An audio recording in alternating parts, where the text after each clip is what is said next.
What's up guys, Kyle here, and today we have a review for you of the Blu Studio Energy 2.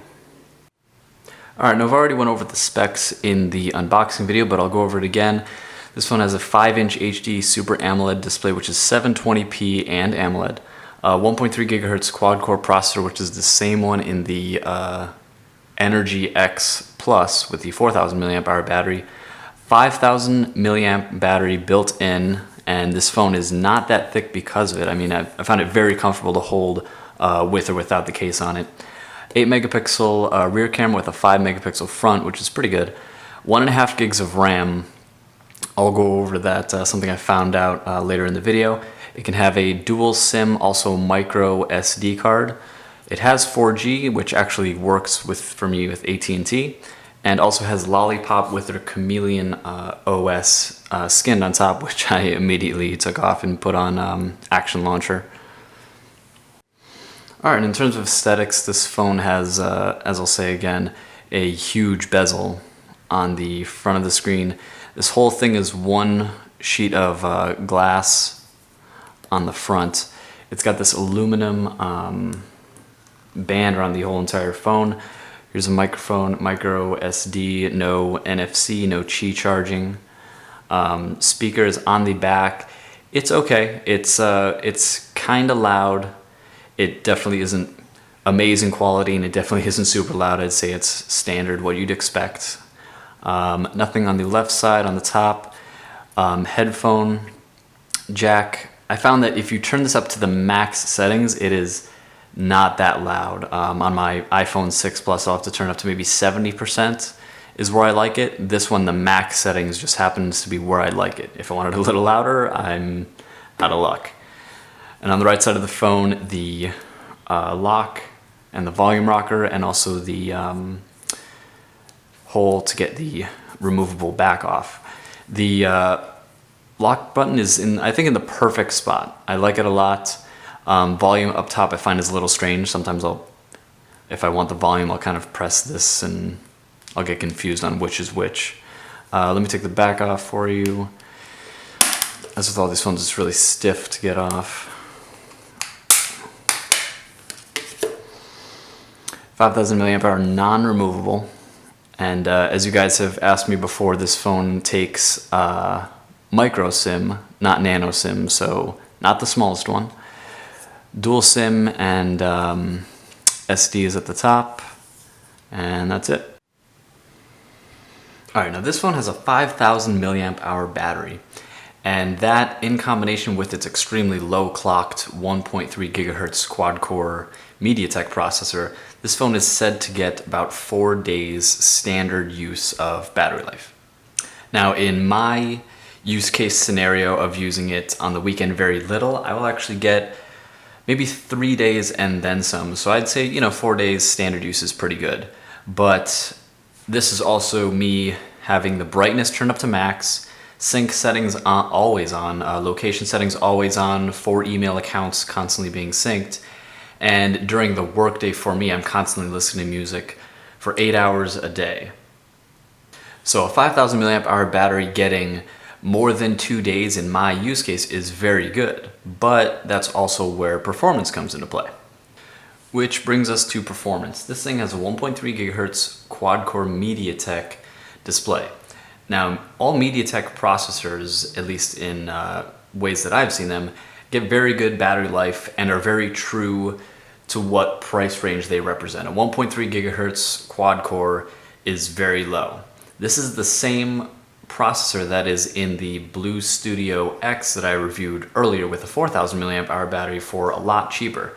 Now, these are the same processors, but I get very polarizing use cases out of these. This phone does well, and everyday tasks such as texting, opening up web pages run fine.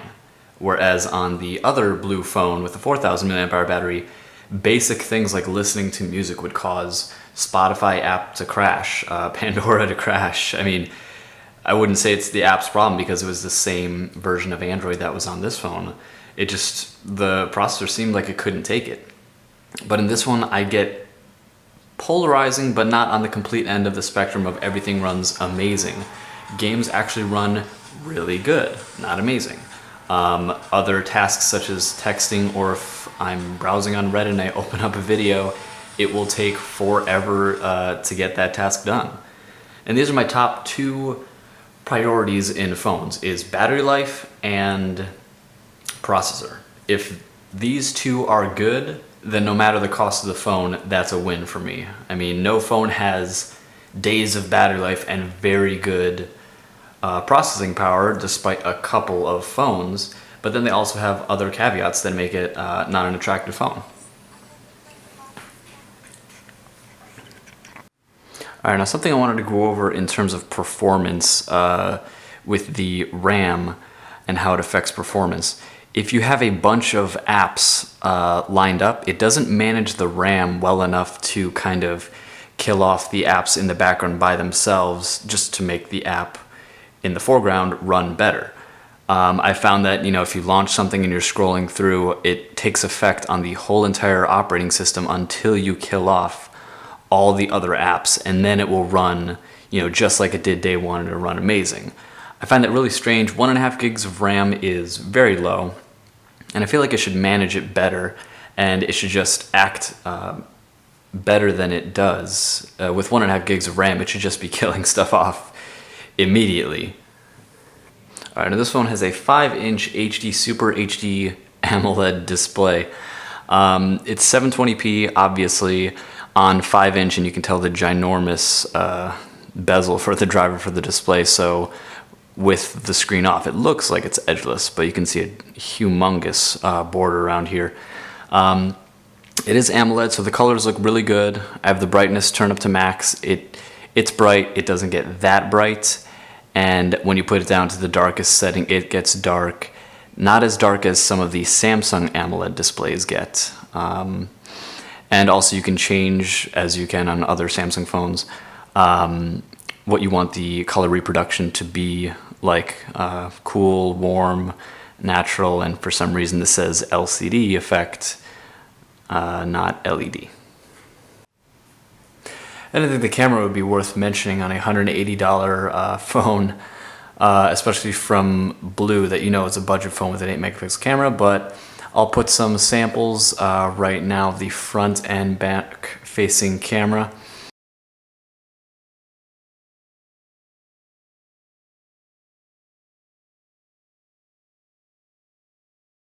And also the UI for the camera it's pretty good. You have a 4:3 aspect here, your flash switch between cameras, settings. You also have some different filters, HDR, panorama. So it's got some good stuff. It's not as bare bones as some other phones, but so it's better than some. All right, now in conclusion, is this phone worth its weight? Most of these Blu phones get announced and immediately go up on Amazon. I got this for $180.